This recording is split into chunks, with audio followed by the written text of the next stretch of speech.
This episode of the Jiu-Jitsu Times podcast is brought to you in part by No Judges Needed BJJ Apparel and Lavender Lane CBD products. You can use the promo code JJT for 20% off your first order at No Judges Needed, and the code JJTimes20, all uppercase.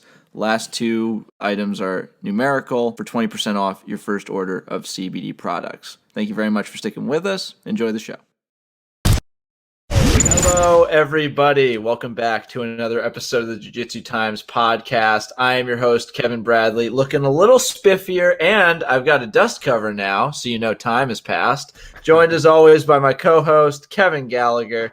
And today, we're joined by extra special guest, Jiu-Jitsu black belt, longtime competitor, recent author, podcast host, and aspiring reality TV show producer / host, Kenny Kim of Kenny Kim BJJ in Georgia. Kenny, thank you so much for joining us. How you doing, man? I'm doing great. Thanks for having me. What a pleasure to be here with you guys. Man, I'm excited.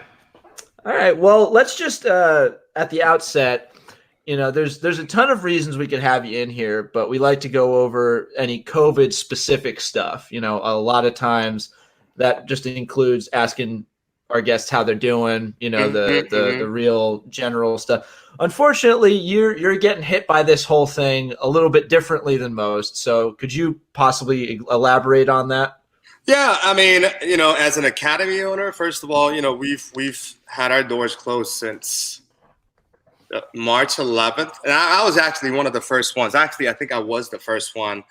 I was being proactive. I thought about it, and I thought, okay, it's the right thing for me to do. And where are you at now? I didn't mean to interrupt you. I'm just curious. I'm in Marietta, Georgia, which is right outside of Atlanta. Okay. So southeast, right above Florida. Cool. But anyways, I was being proactive, went ahead and closed the doors, and we had a great, feedback.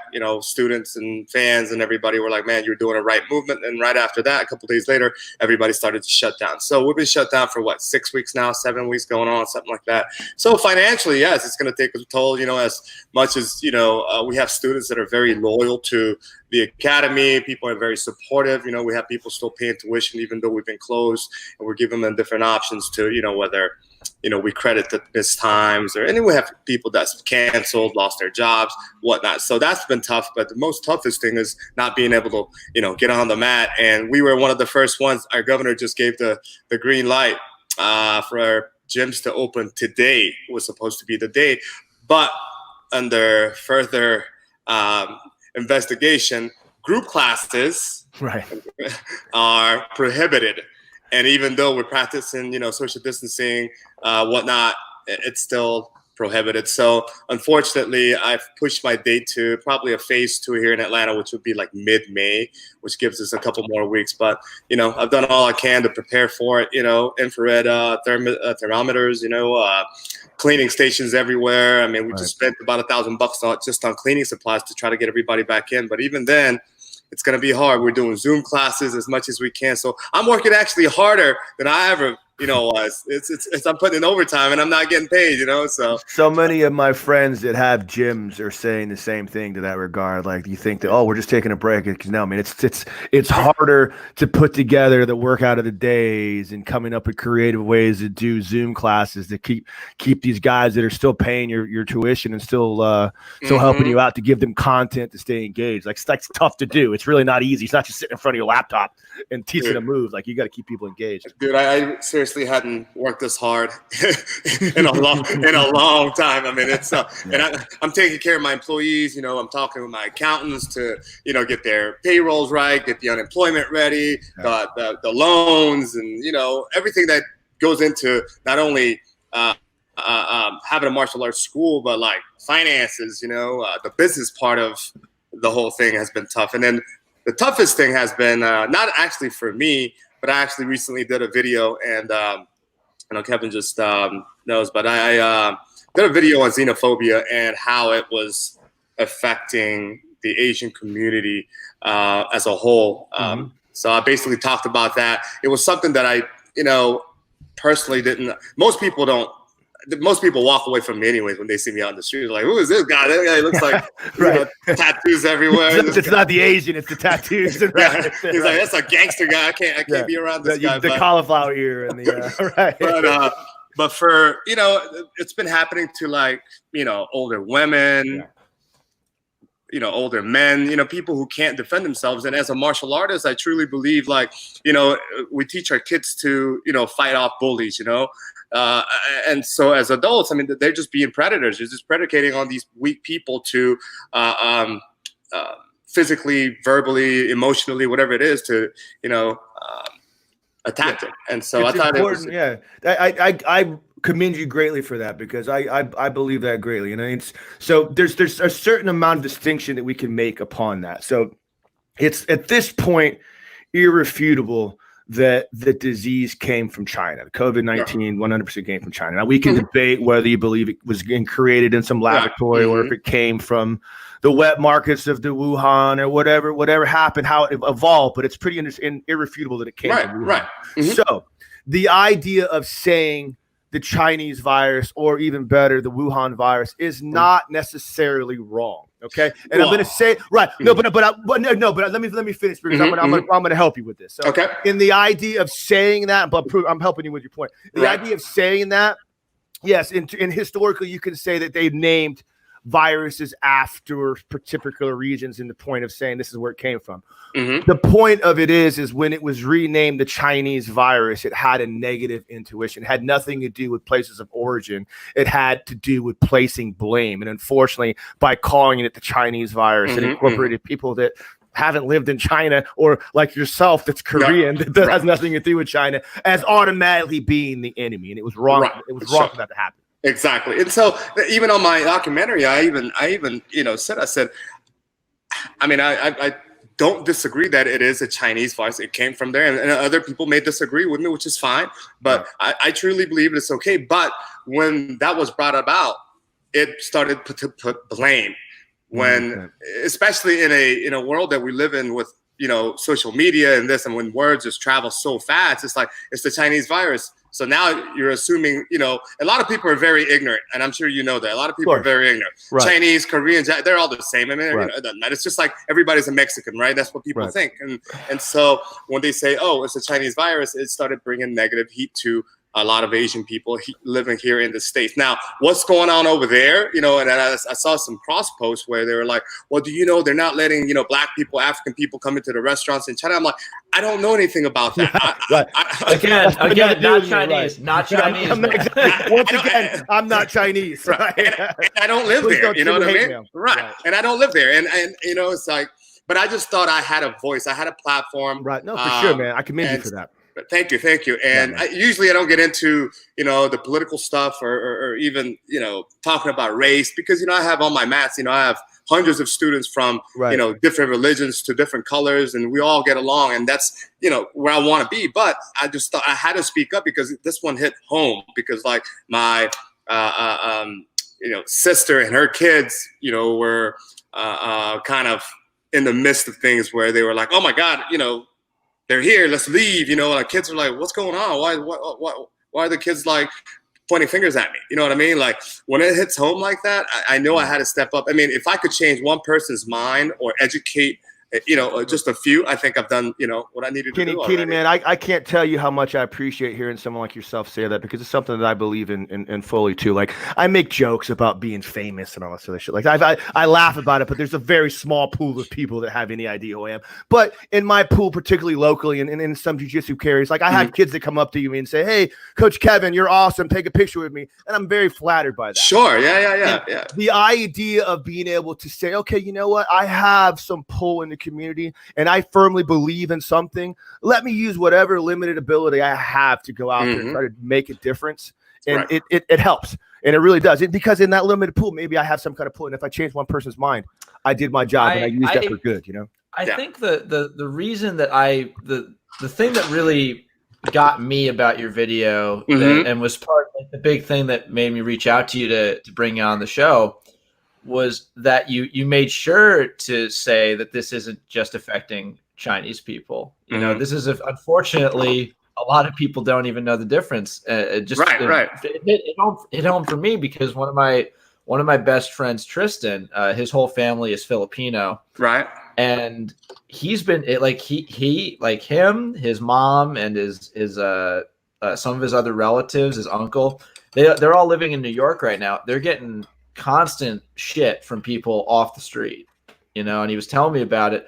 But the weird thing is I got immediately afraid for the people talking shit to him because he's like Muay Thai expert, kickboxer, Taekwondo black belt. Everyone in his family is some sort of boxer. And so I'm like, oh no, you poor guys. Like for their sake, please stop. Right. I think as fighters and athletes, it's funny because sometimes that goes the other way. There's a point of us, when we get excited, but it takes so much more to get to us because we know like there's no reason to even fight the civilian anyway. As stupid as he is, like, well, like, what's the point? But and again, the thing about the documentary was that when people started talking about this, different people came up, commenting on not on the documentary, but I posted something like. This was what inspired me to do the video. Was I posted a statement. I said, after all this, I said, if you're of Asian descent and you're afraid to go outside to go get groceries or whatnot, and if I'm close by, I said, hit me up. I said, I'll ride with you.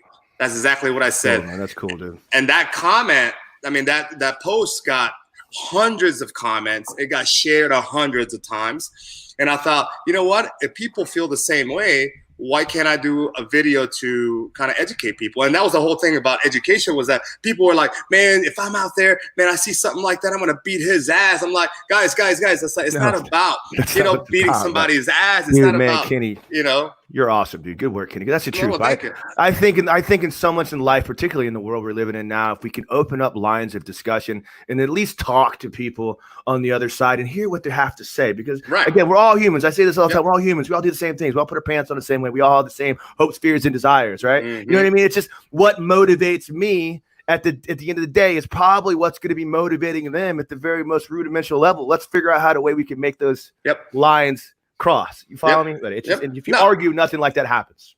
And so basically at the end of the video, I said, listen, martial arts evolve, music evolves, cars evolve. I'm like, why can't love evolve? You know what I mean? Why can't, we show love? We evolve with love and show compassion. And, that was basically the entire video. I just wanted to share. And it wasn't even just, this one was actually geared towards the xenophobic actions towards Asians. But any racism or xenophobic actions towards any race, because after this, again, I got, this is, I have a lot of black friends, obviously, and they're like, oh, well, this has been happening to black people. Now you guys know. But it's like, listen, I wasn't just trying to point this out. I was making a point just for this situation.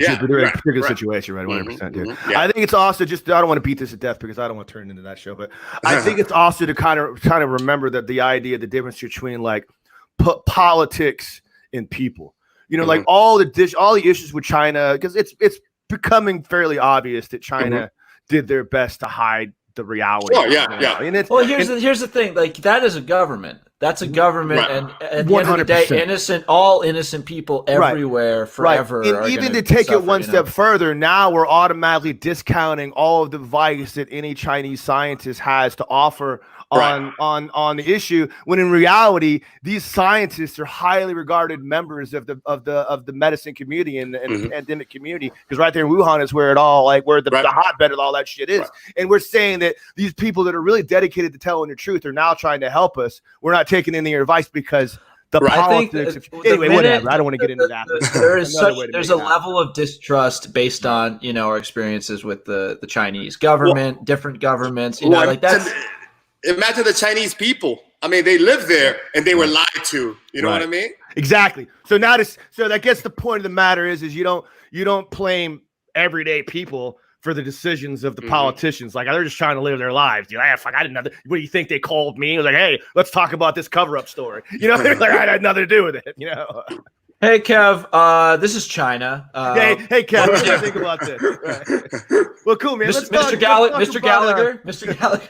Let's talk about some fun stuff, man. Let's talk about actually, real quick. I wanted to get to this earlier, but you mentioned that you have you got the green light in certain ways to go forward with classes. And I was looking at your website, and I was wondering if you could tell us a little bit more about this Zen Planner app that you're using, and some more of how you got to the plan that you've come to. Yeah. So, well, first of all, I've been in the martial art business for over 20 years. I've been in this business a long time, and so I've been through the ups and downs, and with customer service and how to keep a close relationship and communicate. And so, when this thing all came out, well, Zen Planner, first of all, is just a martial arts fitness, CrossFit gyms use it too. It's a back-end program platform where, we put student database, payment information, classes, attendance, whatnot. So it's just a service that we use, but they actually have an app where people can check in online. They can check, they can update their credit card informations. It's all that good stuff. So it's basically integrated into our academy. So what we're doing was, obviously we have to limit the size of the class once we're allowed to go, 10, 12 people. Because, sometimes, on a regular adult class, we'll have 30, 40 guys training on the mat. So I'm like, okay, well, we can't have that. Yeah, that can happen anymore, right? No. So with the app, what they can do is they can go in there and see the classes they're registered for, right. And they can actually reserve a class, and they'll see however many's in there. So, they got to pick, 2, 3 classes a week and kind of go up and down. They use that template for like spin classes and things right. like that for, regular gyms where you want to come in. There's a limited number of spaces available, so you have to register ahead of time to get your spot. Yeah, and then they can also, if you don't have a membership, you can also pay for it online. But for us, it's just members only. That's cool, man. That's cool. Yeah. Anyway, so I have that, and then people basically just reserve the classes, and then I did a video, as you see, explaining how we're gonna do it. Where I'm like, okay, well, guys, I'm gonna walk you guys in, one by one. Whatnot. So the video kind of explains that, and I put a modified schedule of how we're doing the classes, color coded, so it's easy for people to see what the classes are, what we're doing, and then we just kind of talk about the protocols on the bottom of the phase and what we're doing to kind of Now, did you design this app yourself, or was it something that you have on the market for other people to use, or something you have specifically for your students? No, the app itself is actually through Zen Planner. So, most martial arts schools should be using a back-end program, right? 100% right. Right. And so if they talk to their software company, they should be able to provide them with an app. Because I think most people haven't, I know I know 3 or 4 different companies that offer, I was using marketing muscles until everything fell apart in my gym. I couldn't even get my gym open. Like I'm blessed and cursed by that equally. Right. But there's a bunch of them, but I think the responsibility of the school owner to go ahead and have all this set up, because a lot of people were calling me and texting me. They're like, man, you're doing the right thing. I'm following you. Can I use your stuff? And some people actually copied this word for word. It was like, okay, copy, right click, boom, let me put it on my website kind of deal, which I'm fine. I'm like, look, use whatever you need to use. I want everybody to be able to get their doors open and then be back to, doing what they love. But what do you think is going to happen along the lines of smaller classes? Do you think you're going to have to offer more classes at a shorter time frame with a limited number, then have them check in and hit your capacity, be like, sorry guys, that's it? Yeah. That's exactly what I'm doing. I've added different classes in there, and we're allowing at least 15 minutes in between the classes. That way we can, kick everybody out, lock the doors, and then we'll do our mat sanitation. Not only the mats, but I got some new cleaning products now. They're saying we have to let it soak for at least 10 minutes to get the grime and the grease out, and then we'll be cleaning the bathrooms, door handles, whatnot, and then we'll have the next group of people. So it's actually more work. You know what I mean? Dude, for our staff. You want your business to succeed. You know what I mean? And I'm not trying, but this as a business owner. You know what I mean? Like, you got to do what you got to do, man. You got to hustle. You want to keep them doors open. If this is what you got to do, this is what you got to do. You got to have everybody in for limited classes. Boom, whatever it is. I think that this is the time in our lives where we're going to have to find out that jiu-jitsu really is about the love of the sport and what are you willing to do to get that thing going. We're going back to its basics. Or basic. 100%. Yeah. Yeah, man. I just it really seeing comprehensive lists of data like the one you put on your site. It definitely goes a long way for I'm imagining like I'm lucky that I have like a personal I talk to my coach almost every day, so I'm like very aware of what's going on with my gym, the Hive. But, I know that guys with bigger schools, you got a lot of people to manage. Having that source of information is definitely going to go a long way in reassuring people, and it feels good that like this is the type of stuff that lets me know that we're almost to the new normal. What other tips for you? Because I know you're successful gym owner. You've been in this for a long time. What other tips could you give to maybe some gym owners that may be struggling to come up with ideas for content to help to keep their students engaged? Is there anything in particular you're doing to try to help out with that? Man, I think first of all, I think it's just communication. I think a lot of people are just lacking communication. The doors are closed, so their minds are closed, and they're not really doing. I mean, I'm literally, we have our adults Facebook private group, we have our kids Facebook private group, we have our instructors and staff group. So along those lines, I communicate with them probably every other day at least. And then of course we have our mass emails that we send out to our students. And then some people still have my personal number where they get in touch with me. But I mean, I just basically communicate. I'm like, guys, listen, and every time I talk to them, I'm like, I just want to say thanks for your patience and thanks for your support. We're doing what we can on my end to get the doors open. It's we're just trying to get the green light from the government telling us that what we can't do.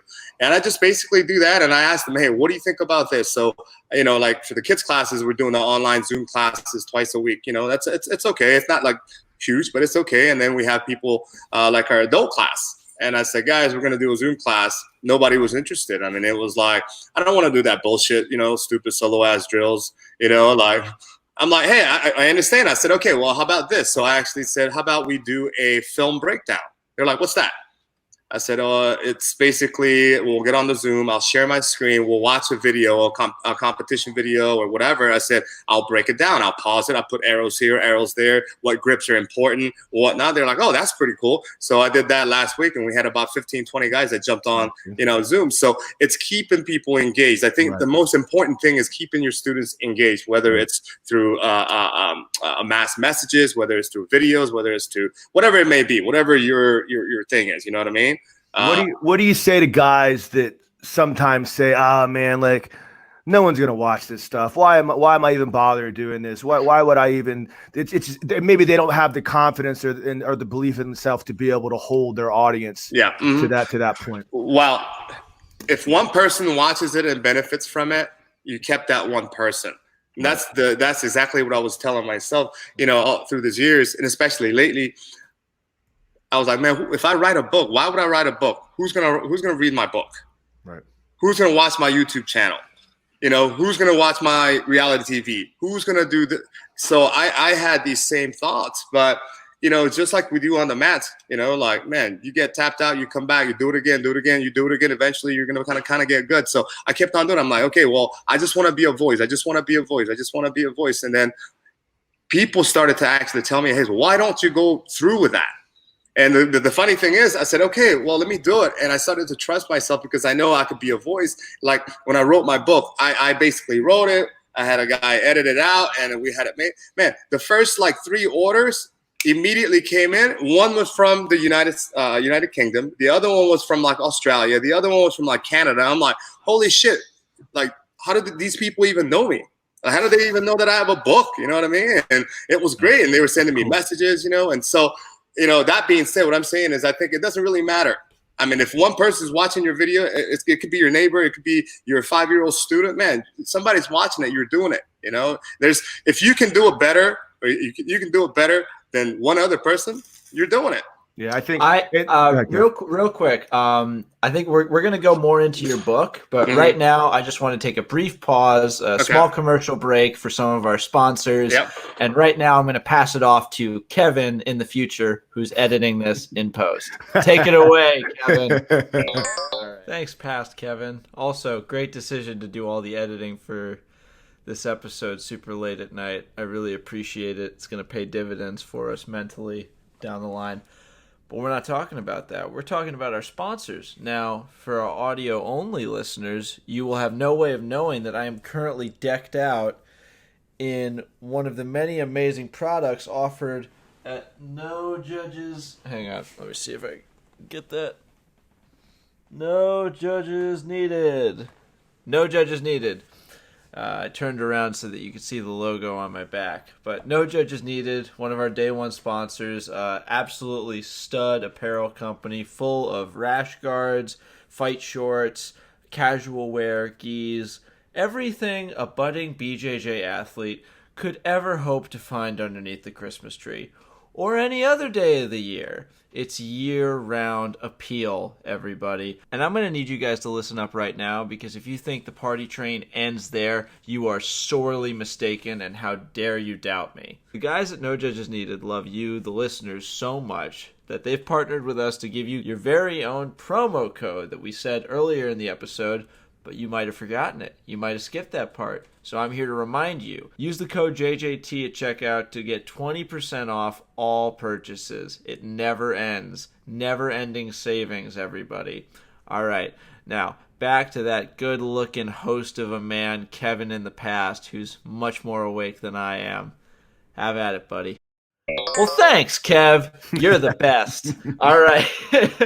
All right, so Kevin, what were you saying? So, well, the point I was trying to get into was we were talking about not having the belief in yourself, and in turn, like it's a struggle. You might not want to go out and do the things, but if you do it, eventually you get better at it. And I think the one advice that I could give to people that are out there trying, because believe me, I love your advice, because I'm trying my best to do some things like that. You know what I mean? And I think the thing that led me to the point to where I'm starting to actually have success in enjoying it is that I'm enjoying it. You know, I'm not doing it because I'm trying to prove a point, or I'm not doing it because I'm not trying to get fans or trying to freaking like have people watch me. I'm doing it because like I've worked my life and I've had a pretty cool life, and I think I have something to say, and I'm putting out content that I like. I'm doing things that I'm enjoying doing. I'm interviewing people that I enjoy to interview. I'm running my other podcasts. I'm having fun with it. And to that record, I think that gym owners should realize that, guys, like, you have a whole room of people that look up to you and idolize you and look to you because why? You spent your entire life, or the last 10, 12 years of your life, to get the one thing that they're all trying to get. Mm-hmm. So be proud of that. Believe me, anything you put out there, guys are going to want to watch it because they want to see involved. And then one more thing is the idea of like these Zoom classes. Again, part of what makes Jiu-Jitsu great isn't necessarily, though you're learning martial arts, but it's the community. You become a part of something. You're together in the same room, and you get to have those bonds. By running these Zoom classes and giving your students something, anything, it's an opportunity. Because what I find when I teach my Zen classes or Zoom classes at my friend's gym, or the gym I train at, is that it's more fun for me than teaching, because teaching the technique is kind of boring. Half of them aren't fucking doing it anyway. They're just watching it, right? It's the idea that I can see all of them and talk to them individually and engage with them and laugh a little bit here and there. Like that keeps guys together. But anyway, go ahead, Ken. Exactly. Right. It's not my show. It's your show, Kenny. I have a problem with that sometimes. So I would love to hear more information about your book. Just like what prompted you to dedicate that level of investment and time into getting your thoughts down on paper. Writing the book ain't easy, man. Yeah, more about the book itself. Like, where did that start? So, these are goals that I've had for many, many, many, many years. The book is basically a story of me. The title is basically called Mat Made, because I was made on the mats. I became who I am today on the mats, as successful as I am on the mats. But it talks about the story of me being a second generation Korean American that was brought up here in a rural city of Atlanta, where I was the only non-white kid growing up in the 70s, 80s, and think about it. And like racism back then was even worse. And I say racism was worse because these people were very ignorant. And I'm not saying ignorant like they're dumb, ignorant as in like they were never taught. Right. You're automatically something they've never seen before, so they can't wrap their minds around it. Exactly. They're like this guy's hats are too curved. You're supposed to curve this way. Not supposed to curve down there, son. You don't like it. This is America. And so I just talk about my story of the struggles that I went through with racism, how I had to fight my way, how I had to educate people, and started training in martial arts, and who I became as of today. But I just, again, going back, I wanted to motivate some younger generations coming up that, because I was hung out with gangs. I was in jail. People that I hung out with, they went to prison and died, and all this stuff. I didn't go to school. I didn't go to college. I dropped out. I mean, there's just, you name it, I was the urban failure. You know what I mean? That was actually the name of the band my friends were creating in middle school. Just a quick plug there. Yeah. That is the you're a true professional, kid. grungiest. That was flawless. That is the grungiest of grunge names I think I've ever heard in my life. I love it. Well, I can feel the flannel in my mouth. Well, that was the whole thing. That was when that early '90s, Seattle, the grunge scene was going on. We were in the garages beating on TVs, and you had long hair. Did you have the long hair? I can see that look on you, like with the Doc Martens and like. And we were all skaters, So right. I had the half the face look, man. I'm a child of the '90s, man. I was born in '77. The '90s were my freaking. My golden year, man. I was born in '77 too. Yeah, we're old fucks. Yeah. Oh my god. Guess which year I was born in? 95. 96. Jesus Christ. I graduated high school in 1995. I know, right? I'm gonna live forever, guys. I have shoes that I bought before 1995. Man. Oh my god. Well, but it just talks about that, and I just talk about like how you can.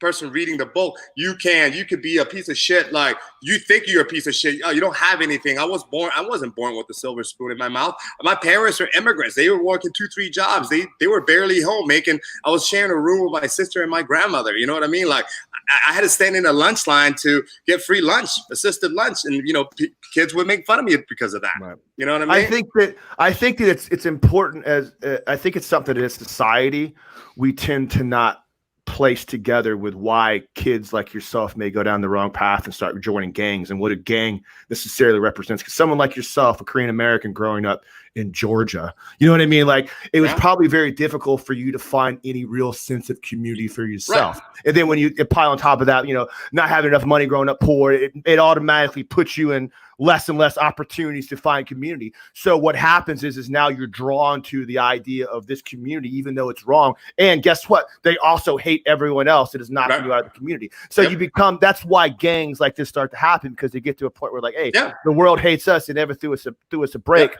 So now we're going to combine together, Yeah, and we're going to support each other. I have your back, you have my back. Right. And that's basically what it was. It wasn't even a gang. In the beginning, we said, man, listen, we're just a crew, man. You got my back, I got your back. And then people started to say, hey, man, this guy was messing with us. All right, we're going to go take care of business. Exactly. And then they give us something for it. And I'm like, okay. When you couple that together with, angsty freaking teenage boys and the perception of the world out to get you, like it doesn't take too many dots to go towards some bad things, And again, I don't say that crime is bad. I just think that a lot of times in this country, we don't think about the why. All we care about is the what. You know what I mean? Like we just say, okay, well, we punish these people in some way. But if you start to talk about, well, why is this happening? Maybe address that fact. Right. But let's not solve all the world's problems. And that's why basically the book was that. I just wanted to motivate somebody. I just wanted to motivate whether they were a Korean American, Asian American, Black American, South American, whatever. I don't care who you were. I mean, people that came up with nothing, they could basically read the book and be like, man, this guy went from zero, nothing, even actually minus, to where he is now. You know what I mean? Like I look around sometimes and I'm very fortunate, even though I work my ass off, I'm very fortunate. I have a big home that I live in. I have several cars. I have a beautiful academy. I have friends. I have people. Like it's like I'm living in a dream right now. This is a dream that I have. Okay, hey Kenny, no need to flex on us, man. All right, okay, you're proud, man. Say what you got for us. Say what you got. Feel good about it. That's good. Like feel good about it, man.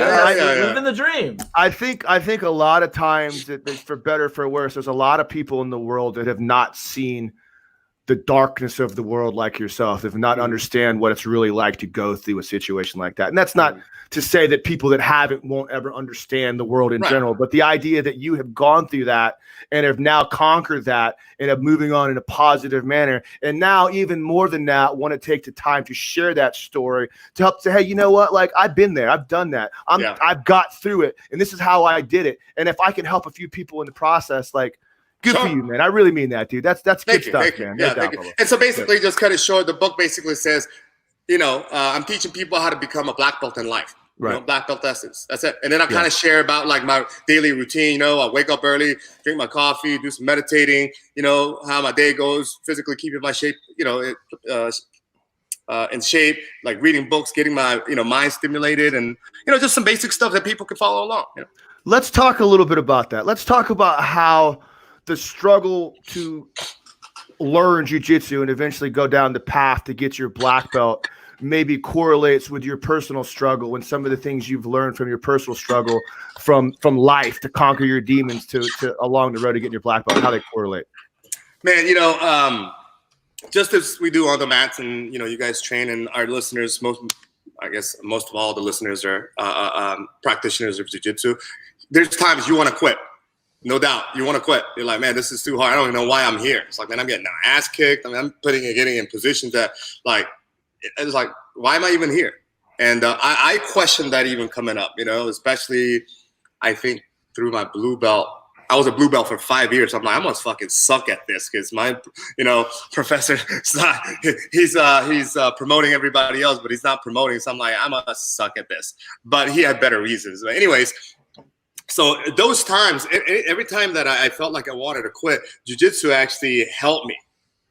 Like, okay, if I tap, I can come back. If I tap 10 times today, tomorrow I'm going to tap 8 times.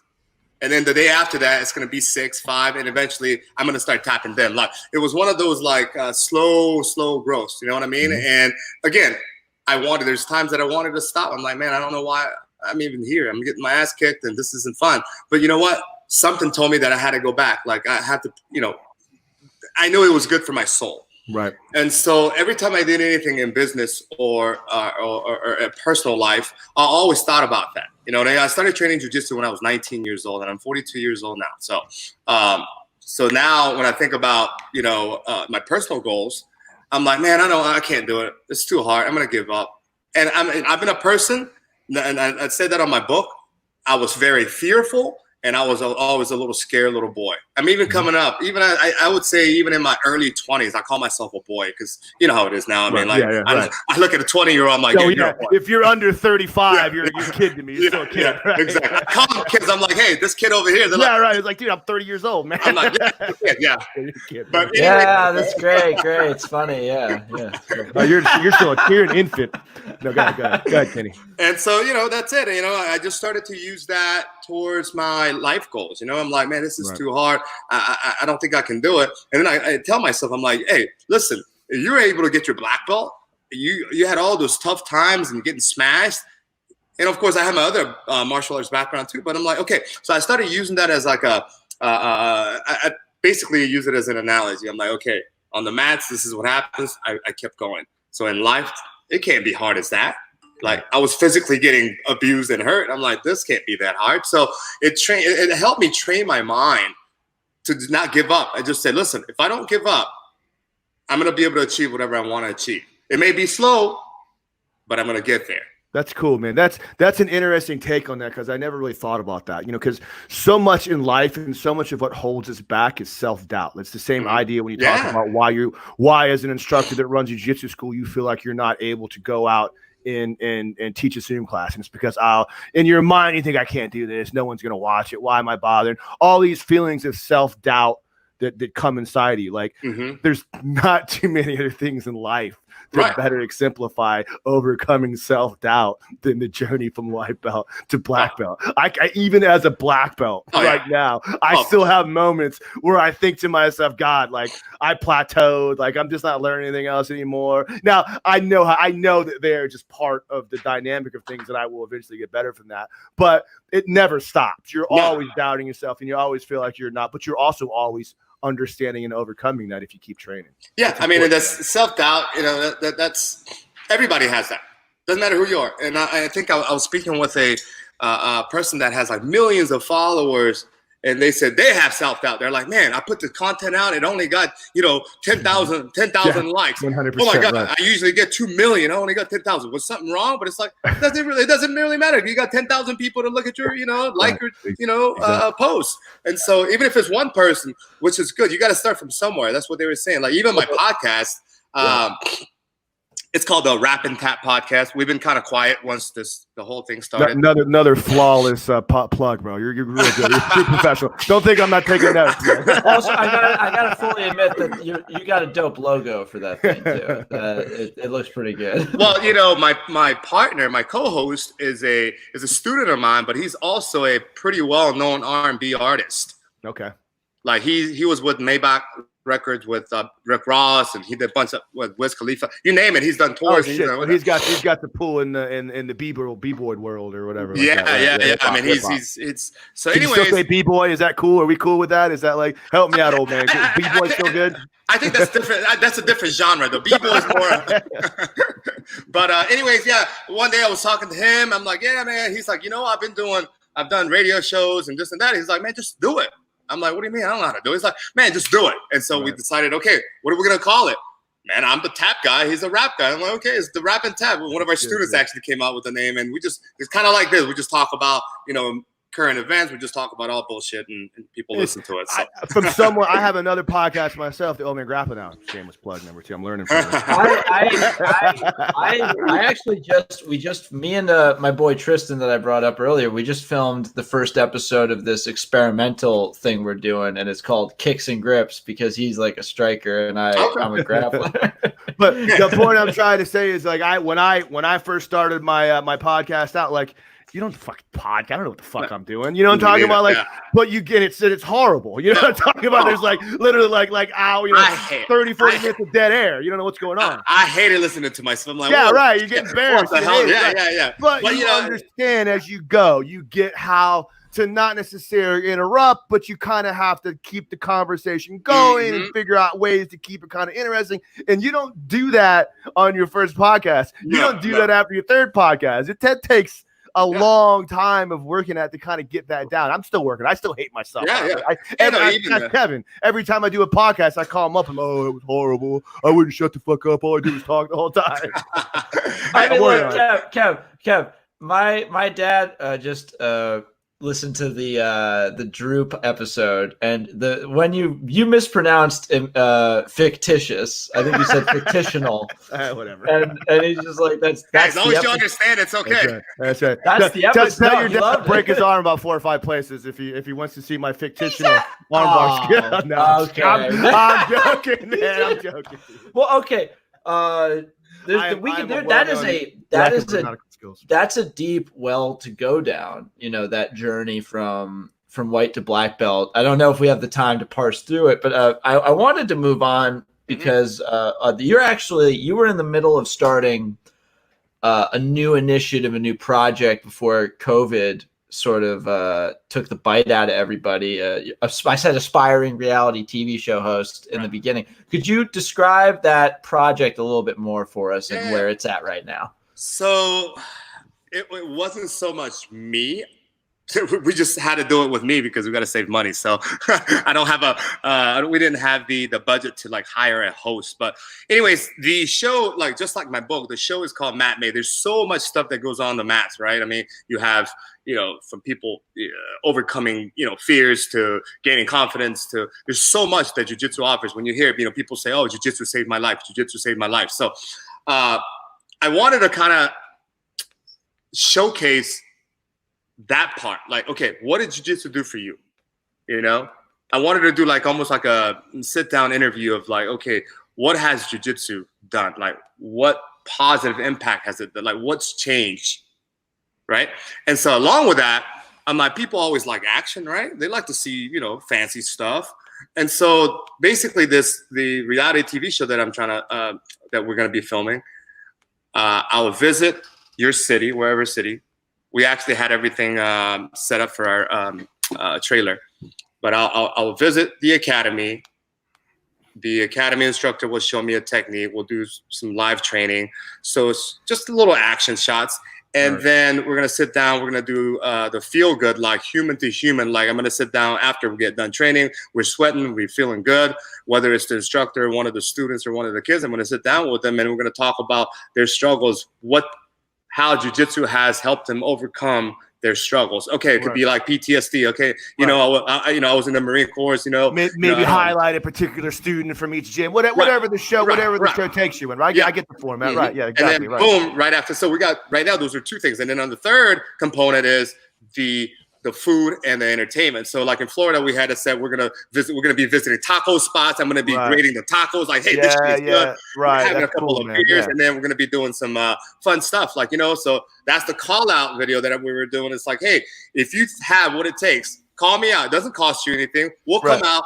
We'll film. We'll input your academy. We'll give you the platform to, you know, get your name out there. That's dope. Like a Bourdain thing, but for jiu-jitsu instead of. That's awesome, bro. That's pretty cool. But it has the three components. It's not exactly. Just food. Right. It's got the action. It's got the feel good human to human, and then it's got food and entertainment. Like now we're capturing all. Bro, you know what I mean? I admire your hustle, dog. Get out there and get it done, man. For real, man. And so I have, you know, I've already got a film crew ready to go. Like right before this happened, March. I have my calendar right here. March the 28th. We were supposed to be down in Panama City, Florida. I had everything set up down there. Film crew's going. We're on our way down. I even booked hotels, which they wouldn't even give me a cash. Oh man, I had to pay out of pocket. I had it with the academy. We had the restaurants down. Everybody knew we were filming. We had, you know, the interview down. We had, you know, jet skiing, surfing. We had all of these like ready to go, you know. And then all of a sudden, you know, it got pulled up. Were you putting this? Did you have any kind of funding for this from somewhere else? Was this something you were doing out of pocket to go out and try to build it up and then eventually? So in the beginning, I'm going to do it out of my pocket. So I was telling them, I said, I'm going to do a total of 3 episodes. The first episode is going to be our promo. It's going to be our trailer, right? It basically, you know, it's the first one. It's going to show pilot type thing or something like that, right? What this is all about. And then the pilot is going to go on YouTube. And then obviously with platforms like Jiu-Jitsu Times and, you know, within our community, people are going to share that. Be like, hey, this is pretty cool. This is pretty cool.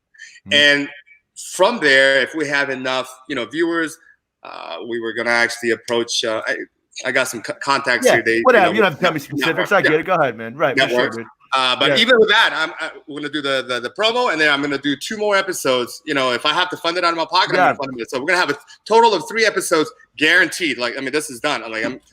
And then we're going to see what happens after that. If it's good, maybe we get freaking, I don't know, Bushesha, he could be the host. You know? Yeah, exactly. I don't know. But it's cool. It's cool that you're envisioning, like you're following the template for success. You're having confidence in the fact that not only is this an idea, but it's something that you are qualified to put together. You know what I mean? You've been in the game forever. You understand how to go out, have a good time. You understand how to teach jiu-jitsu. You understand how to highlight these aspects of the game, and it's cool, man.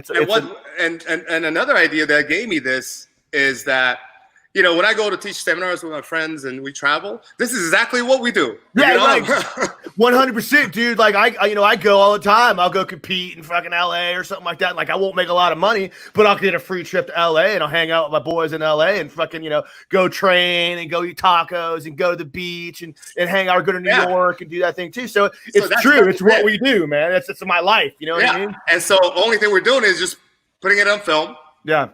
And then letting people know, hey, this is like the jiu-jitsu lifestyle. Like, this is what we do. That's the key element, too. And that's why I love it even more, is because it opens up the eyes to the natural public that might not understand what jiu-jitsu is. Because in the venue, to be like, hey, look, this isn't just a jiu-jitsu show. This is a culture show. We're out doing Exactly. And I want to be able to visit like the best of the best, the AOJs, you know, and then I want to visit these little, you know, mom and pop dinky, you know, that's awesome, dude. Stinky little gyms. You for coming up with the idea, you dick. I want to no, for real. That's good. I'm just messing with you. I'm proud of you. Yeah. You got to be, you're the Guy Fieri of jiu-jitsu. That's awesome, man. At the end of every episode, every episode, Kenny challenges the owner of the gym to single combat, and if he wins, he takes over the gym. It becomes Kenny Gym Panama. You remember that show on Discovery? I think it was called Fight Quest or something. Oh, with the two guys. Like, Oh, that was a dope show, man. Yeah. Well, Yeah. the one guy is the announcer for. It's the guy. The Yeah, announcer. yeah. It was like an NFL. it was like an NFL Pat something, I linebacker think his and a name. black belt, and I forget. But the crazy thing about that show was a lot of people disagreed about this aspect of the show. Was like Right. they would visit and fight the world champions. Like, okay, Right. I've only been studying this martial art for 2 hours. Right. Now I'm gonna go challenge the black belt. Yeah, there was one that predated the one with the NFL guy. There was one it was him and then another. Yeah, another one. That was really a good show, man. They went to like Brazil and did jiu-jitsu. They went to like India and did what do they call it, Silat, and everywhere they went to their little community, and they became engulfed with whatever martial art was a part of that community. Then the goal was they were there, they trained for a week, and then they had some kind of a limited competition at the end, or a straight up competition. It was cool. He went to France and did Silat. You know, it was awesome. It was Fight Science. That's the name of the show. I was cool. Yeah. Anyway, whatever. But anyways, I mean that kind of gave me an idea. But like, okay, let's make it a little more fun though. It's not just. I don't want it to be so serious. Like the first part of like training is going to be serious, and then like the feel good, and then it's like, man, let's go have some fun, man. Like, that's the genius of it too, because it now, I mean, because like you talk about shows like Cake Boss or some of these other shows that took off. You think people are going to sit around and want to watch people bake all day long? No, it's the human. How aspect. dare you? I could watch people bake for 2 weeks straight. It's the ability to transfer over and reach out to the everyday person when you include like everyday needs and things. I mean, kids are going to be able to watch this show. Yeah. Women are going to be able to watch this. Foodies are going to be able to watch this show. Like everybody's going to be able to watch it, you know. And so let's see how it goes. Listen, like we talked about earlier, if I have 100 people that watches the promo, screw it. I had 100 people that watched it. That's awesome, dude. Man, you're a good dude, man. I really enjoyed this talk, man, because this is something that I feel like I'm just now in my life starting to become aware of and able to actually listen when people say things to me. Because when people said things before, you know, you can what is a great saying you hear when people say, like one of my instructors always says, when the student is ready, the instructor will appear, you know. So you're never going to really believe anything until you believe it. So until someone, I don't care how many times somebody tells you something, until you're ready to be like, okay, now I can see why that works, you're not going to believe it. I'm starting to get to the point where I'm really am understanding those things about self-doubt and why that cripples you, and just, you know, bro, believe in yourself, and don't do it because you want to get famous or to be or make everybody happy. Do it because you have a good product, you have people that are engaging you, that enjoy it. So whatever, if it turns into something, it turns into something, you know. Exactly. Anyway, cool, good work, man. Thank you. So Kev, man, what do you got, man? You got anything else? I guess just this. I just wanted to say this show sounds like the type of content that the jiu-jitsu community has needed for a while, really accessible stuff that can be binged. Right. Like people will watch a lot of that, delve deep into stuff. And also it sounds like there's a human aspect to it. You know, I'm definitely going to watch the hell out of the first episode once this thing comes. Listen, people are going to watch it regardless. They're going to be like, let me see how terrible this fucking show is. Let me watch it. You know what I mean? You can put your haters, and that's another thing. It's weird. Like, maybe they're not people that are haters. Sometimes are just, they hate you because they don't have, they're still, or they haven't conquered the idea of being afraid, and they're mad at you because you have, you know. But the idea is, even if they tune in to watch and they talk trash about you, they still turn in to watch. I mean, listen, the only thing I want to say is, if you guys haven't seen it, Kenny's got this crib style breakdown of his studio on his YouTube channel. And it's some pretty fire content for a guy just walking around his building, pointing stuff out. Like, here's some dope shit. There's some dope shit over there. That's my medal. I choked a man unconscious for that. We got some meals. And I'm like, this guy's making me give a shit about a place I've never been to, and like we never will. Thing, you know what that made me want to like stop by Georgia sometime. So with that video, the crazy thing is, I have it on my website, right? Like right on the front page. And so when people come to sign up, sometimes they just come sign up. I'm like, well, let me show you. I already know. I watched your video. I'm like, cool. I'm like, give me one of the meals from there. I know, right? And that's the thing, you know, like now I have, like, on my book, I have a pro shop that sells, a website that sells not only my book, but like my mat made gear too. Like, I have another plug, and I'm not trying to plug myself. No, you good, dude. You good. I'm giving you a hard time. You're good, bro. You do whatever you got with. That's wrong, baby. But yeah, that video was good. I think there's actually 2 more videos. I did a video a while back on open mat, how no politics. We love open mats here. I was one of the first ones 8 years ago that started open mats here, and they just kind of brought the whole Atlanta community because everything was like everybody was like this. Now you don't train over there, you don't train over there. Now we all cross train, right? And then there's another video of life of a martial arts professor, and that one has a bunch of views on it. I mean, it's basically talks about the back end stuff that people don't see, like me cleaning the mask, cleaning the damn toilet, and the loneliness that we have sometimes. So, but yeah, I mean, it's been a good journey, man, and I've been fortunate enough to meet great people like yourselves, and get my ideas and word out, and I've got a great support system, my family, my students, my fans, my friends, our association. Everybody's been, just a wonderful people that's been around me. And I think when you surround yourself, when you make yourself good, I think good people start surrounding you and good things start to happen.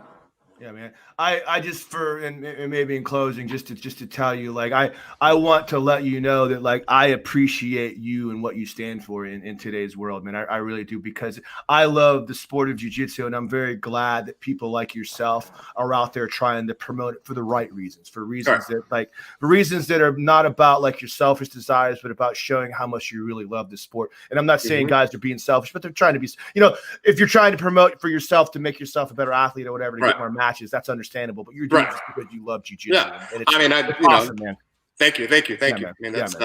I just wanted to say, like, instead of being positive, I'm going to straight up say you annoy the hell out of me, Kenny, because now let me tell you, I made a conscious effort to, like, dress up and look cool, because I'm like, this guy's drip's pretty good. Like, he's got some style. I gotta look good as the host. And you show up in a crew neck and a hat that doesn't look like it functions as a hat. And I still feel underdressed. So screw you, Kenny. You're never coming back. You're never coming to band. This is the first band that we're ever doing on the show. Hey, I'm laying the hammer. I'm wearing the same sweatshirts I've worn for the last 2 weeks, by the way. I mean, well, it's you're not going anywhere. You're not just wearing any sweatshirt. You're wearing a No Judges Needed sweatshirt. One of our sponsors. Use the code JJT, 20% off in the No Judges Needed store. Nice. That's right. All right. Well, this seems like a solid place to end. Kenny, do you want to plug anything directly, like social media or whatnot, or anything that we can go through? Yeah, I mean, everybody can follow me on my Instagram, my Facebook. I think I'm at the limit. I don't think I can take any more friends, but I'm just being serious. I can't. But my Instagram is Kenny Kim BJJ, at Kenny Kim BJJ. If anybody wants to follow me, I have some fun stuff on there. Sometimes I put videos of my son riding a scooter. Sometimes I have me flexing, and sometimes it's just stuff that I like to do. I don't care what people think. It's my channel, right? So if you want to come subscribe and give me a like. If not, screw you. Awesome. Well, all right. Yeah. No, you want to say anything, Kevin? Nah, I don't know. I'm just being real weird. Go ahead. We can edit that out. Don't worry. I'm not editing shit. All right. Well, that was another episode in the can of the Jiu-Jitsu Times podcast. Thanks again for our guest, Kenny Kim, dropping by, talking to us about life and the grind. Yeah. I'm going to edit. Now I'm going to edit this. I'm flubbing it. I'm flubbing it. You threw off my groove. I had to get the last word in because that is some Emperor's New Groove shit right there, because I was just like, the chakras are out of line. I've been your host, Kevin Bradley, joined as always by my co-host, Kevin Gallagher. Stay safe. Wash your hands. Be nice to people. And we'll see you next time. Good night.